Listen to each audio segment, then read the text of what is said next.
Well, that was a very interesting segment with Emir, not to be confused with the Emir of guitar, who happens to be friends with our next guest, Michael Reidel. With that guitar playing in the background yes. from Concerto de Regnes, I do believe, one of my favorite pieces of classical music.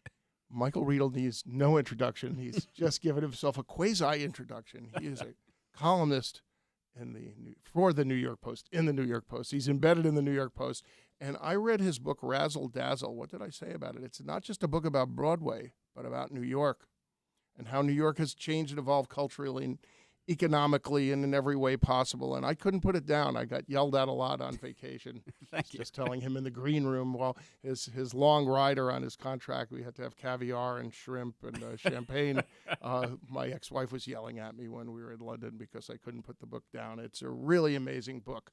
And I'm specifically interested in kicking off talking about tickets, because on my former WOR show, I had one of the founders of StubHub on. Yeah. Mm-hmm. And Broadway once, and tickets for sporting events where you went to a ticket booth and you paid cash. Right. That was a long time ago. Long ago. I can still remember that. And you actually were able to get a ticket when you went to the box office and paid for it. Today, sadly, because New York is now Beverly Hills, rich people from all over the world are coming, and they want to see the hottest shows in town, and they want to see Hamilton, and they want to see Hamilton on a Friday or a Saturday night, and they are willing to pay any price, and they are willing to pay $1,900 a ticket, $2,000 a ticket to a StubHub or to the other brokers out there. And sadly, while I'm a capitalist, and I don't begrudge my producer friends getting as much money as they can from people who want to see their shows, I do believe in the long run, Broadway has priced out the working class people, young people who will one day become the next great writers and creators of shows like Hamilton.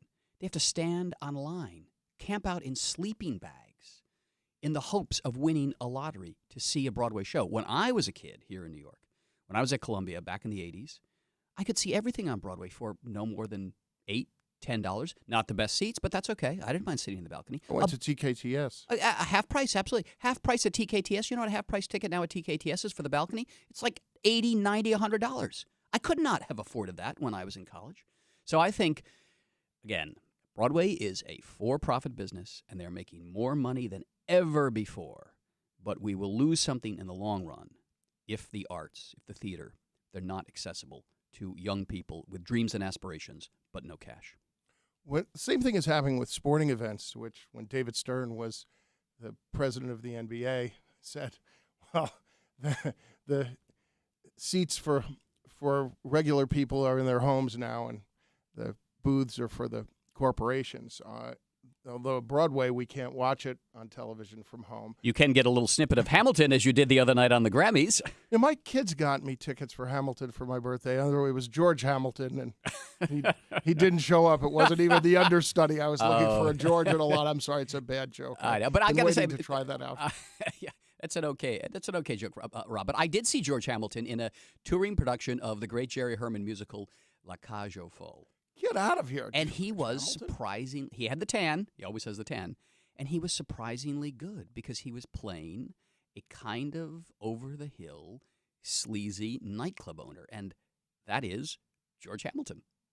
I saw George Hamilton walking up Madison Avenue once with a camel-hair coat thrown over his shoulders, which I'd never seen anybody do. And it actually looked good. I tried to do that myself with whatever schmata I was wearing. It fell off. There are only two old-fashioned actors who can get away with wearing a camel hair coat: George Hamilton and the great, sadly departed, Jack Cassidy, who was one of my favorite actors of all time. Those guys, they were hammy, over the top, but they had a kind of sleazy elegance that made them perfect as murderers on the great old Columbo Yes, TV Jack series. Cassidy did the infamous turn on Columbo.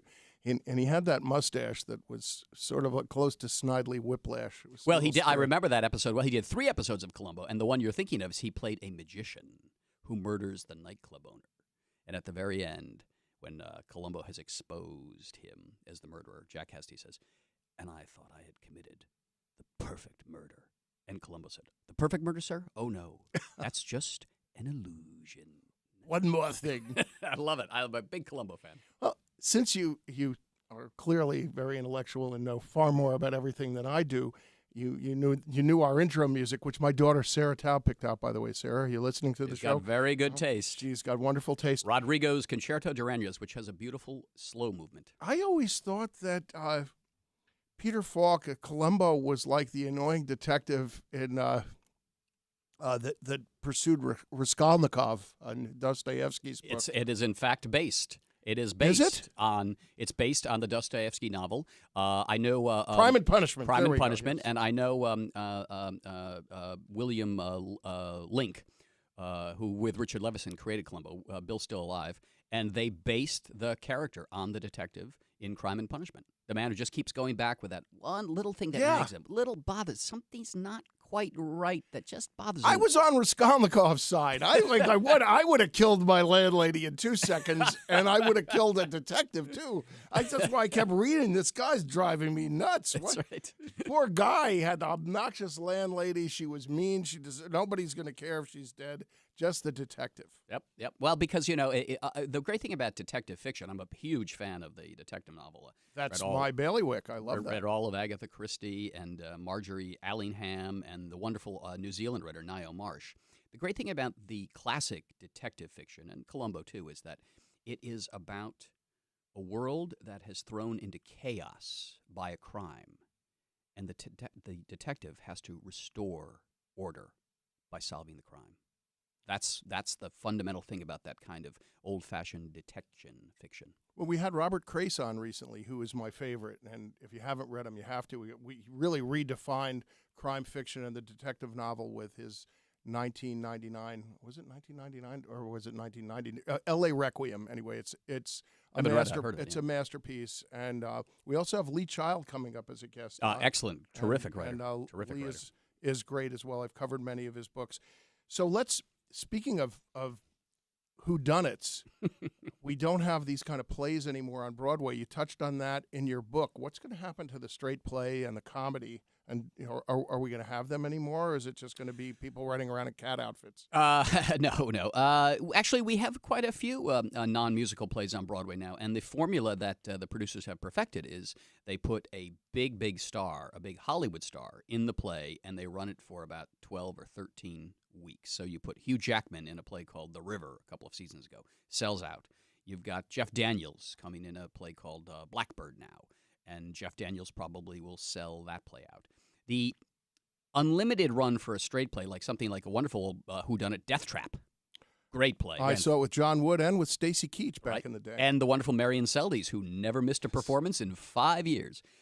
Those kind of open-ended plays are probably a thing of the past because people now want musicals. They want Wicked, and they want Phantom, and they want The Lion King and Hamilton. But if you put a big star in a play, that can run for a limited time. And you're going to see more and more movie stars. You already are seeing them coming to Broadway because they're not making as much money as they used to be able to make in Hollywood. The whole model of the Hollywood studio system and the big star running the movie, that's all falling apart. They're all after franchise movies, Spider-Man 7, Hulk 12. That's what they're after. So a lot of serious movie stars who fancy themselves as actors and who indeed are very good actors are looking for something else to do rather than have to get into some superhero outfit and do a franchise movie. And that means that they will come to Broadway to do a good play. Do you have any gossip in the pipe? Like, do we have any big stars coming that would be a big shock or surprise?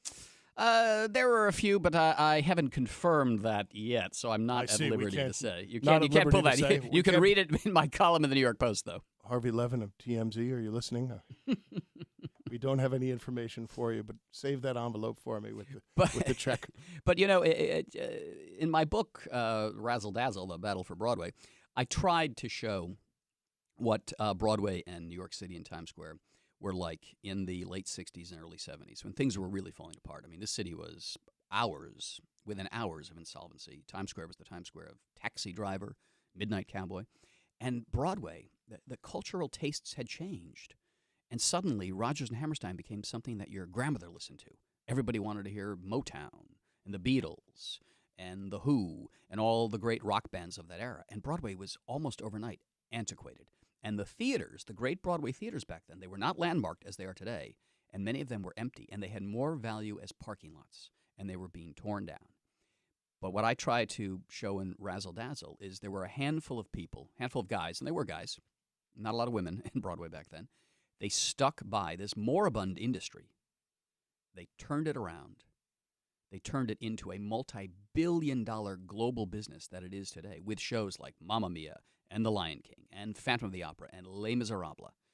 And by saving Broadway, I argue in the book, they also lifted the fortunes of Times Square and ultimately New York City itself. Because New York has one thing that no other city in the world has, and that's Broadway. Well, you're absolutely correct. And it was a thrill for me to read it because I love theater. I grew up going to theater. I went through thick and thin. I'm 60 years old, as I constantly mention on the show, hoping again and the listening in the booth for my birthday presents. There were more liquor stores in Times Square at one point than there were Broadway theaters. And they had like the 3-foot plexiglass so that you couldn't rob them because that's right. they would be robbed if it was a foot thick. And there were a lot of other kinds of stores that sold more than liquor back in those porno days. stores. It was pretty horrific. And it's hard to believe that was supposed to be a cultural center of America. Yeah, it wasn't anymore. No. I mean, nobody walked down 42nd Street between Broadway and 8th Avenue. And today, what's on 42nd Street? Aladdin, one of the most family-friendly shows of all time. Disney's flag is planted in the New Amsterdam Theater on 42nd Street. If you jumped back 30 years ago, the New Amsterdam Theater, beautifully restored now by Disney, was rotting and falling apart. There were mushrooms growing on the seats because there were holes in the roof of the theater that had not been repaired in 40 years. And the snow and the rain and the birds just came careening down into that beautiful theater. That's the state Broadway and New York City was in when my book begins. Do we have an opportunity for off-Broadway to grow now in another section of the city and for smaller theaters to develop at a better price point? It's tough. The problem is that it's an economic problem. You have a limited number of seats in these off-Broadway theaters, and the costs have escalated to the point where you'd have to charge a lot of money to sell those seats to basically carry your costs. So a lot of the for-profit off-Broadway theaters that I remember in my youth, like the Promenade up on Broadway and 77th Street, those theaters are gone, and they've been replaced by the nonprofits, by the Roundabout and Circle in the Square. Roundabout has the black box downstairs. Yeah, and Lincoln Center. They all have developed. Lincoln Center does big things like this revival of The King and I for lots of money, but they also have smaller theaters where they're doing more experimental work, and that's where the experimental stuff really has migrated. But I can't foresee a time when we have for-profit, smaller theaters dotted around the city as we used to have back in the 60s and 70s and into the 80s. They just don't make any sense economically. Is there a burgeoning industry anywhere right outside of New York, Connecticut, Hoboken, Jersey City? Is there any potential there, or is that not possible either? Yeah, this is an interesting question. I believe that when Manhattan was affordable for struggling artists, that's when you had incredible creativity. When you could have, living in the West Village where I live, when you could have a struggling painter, a struggling poet, a struggling musician, a struggling composer, a struggling playwright, all living for $200 a month on Perry Street where I live, where a one-bedroom now rents for $5,000 a month. When you probably selling for more than $1 million too. Well, I know. Thank God I bought real estate show. I bought my apartment in 1996, so that's my retirement plan. But when you had all those people, in the 20s and the 30s and the 40s and the 50s, when Cafe Chino was going on Cornelia Street, with a young writer from the South called Lanford Wilson was experimenting with his plays, Balm and Gilead, Hot L Baltimore. When you had all these creative people living cheek by jowl, that fed the artistic engine of this city. When you make it so expensive and you price young, struggling artists out of the city, you lose that engine of creativity. They've gone to Williamsburg, but even that is a place where you can't afford it anymore. They've gone to Hoboken, they've gone to Jersey City. But the more diffuse they become, the less energy there is. And one of the great things about Manhattan is it's an island, and people live right up against each other.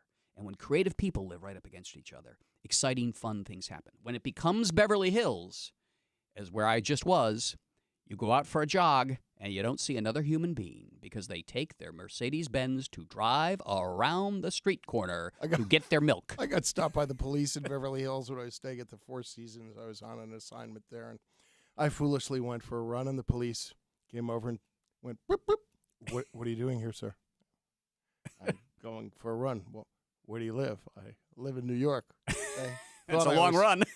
They wanted to arrest me and then took me back to my hotel and confirmed that I was staying there because I foolishly ran out without any ID, and it was very embarrassing. I get the most bizarre looks when I go for a run. I have a good friend, Tita Khan, the widow of Sammy Khan, the great Sinatra I knew Sammy. Yeah, oh yeah, From the Symphony Cafe. Used to Of go course, there all of the course. time. And Tita's got this great old mid-century modern house on North Cannon Drive, and I go for a run every day. And occasionally you will see somebody walking a dog, and they look at me as though I were nuts. Look at that poor homeless man. He doesn't even own a gym. I know, and I'm running my Vielbricon bathing suit, so I'm a dapperly dressed homeless man. But here, I don't understand this. If you live in a place where it's sunny all the time, why would you not want to be outside? I don't understand the concept of living in Southern California when it's 85 degrees out and the sun is shining, and you get in your car and you go run on a treadmill in the equinox. This is insanity for someone who lives in New York in February, as you do. No, I'm glad that you're not opinionated like your biography said you were, Michael. What do they call you? Enfant terrible? Oh, yeah. Well, I'm not. I'm still terrible, but I'm no longer an enfant, sadly. I think you're a very nice fellow. I don't know why they wrote that about you in New York Magazine. So what's coming up on Broadway that we should be waiting for and excited about? Well, I'll tell you, I went to see a show just last week that my girlfriend dragged me kicking and screaming to. I saw the original production in 2004, I believe. It was called Color Purple, and I didn't like it. I thought it was goopy and schmaltzy, and I never wanted to see the show again. But I went to this new production on Broadway now, sparingly, leanly directed by the great director John Doyle, with 3 terrific performances by Cynthia Erivo, Jennifer Hudson, and Danielle Brooks from Orange is the New Black. Sure. I loved it. I loved every moment of the schmaltz. These 3 women give colossally good performances. They sing the hell out of Brenda Russell's score, which is a beautiful score, and they act so well. You are so moved by the plight of Celie, the lead character played by Cynthia Erivo, who Cynthia's going to win the Tony Award, by the way. By the end of it, when they were singing the title song, The Color Purple, people raised their hands in the air and they're like a color purple, like a blade of corn. I never raised my hand for anything. All of a sudden, I looked, my hand was in the air like a honey bee. I'm swaying back and forth. And my girlfriend looks at me and said, "You have lost your mind." She sat there waiting for me. 5 minutes into it, when I don't like something, I always mumble some sarcastic crack under my breath to her, and she was waiting for the sarcastic comment. And when she saw my hand go, like the color purple. What's the percentage of shows that you like and don't like? Have we broken that down? Does anybody run an algorithm? People ask me, what's your favorite show? And I say, Intermission, because I can leave if it's lousy. The thing is, I really go to the theater wanting to love it. Sadly, you don't love it all the time, but I think about my book, Razzle Dazzle. I think, one of the shows that I write extensively about in the book, because it changed everything for Broadway in New York City, is A Chorus Line. And one of my favorites. And I would love to have been there. And I recreated this in my book. I wasn't around then, but I interviewed a lot of people who were there. I can't imagine how exciting it was to have been at that very first performance of A Chorus Line down at the 250-seat Newman Theater, the Public Theater, and see a show that you couldn't even have imagined existed. And I saw it many times, yeah. And a friend of mine actually was managing the Schubert at the time, and we used to go in all the time. We're running out of time. This has been such a great tangential conversation. We've gone from Columbo to Broadway and back to Raskolnikov and Crime and Punishment. Michael, you got to come back, and we have to talk more. Anytime, Rob. I really love the book. Wait, just one more thing, yes. as Peter Falk would say. One more thing. Read this book, please, or I'll murder you. Thank you for joining us on Stribling's New York, Michael Reidel of the New York Post. A pleasure.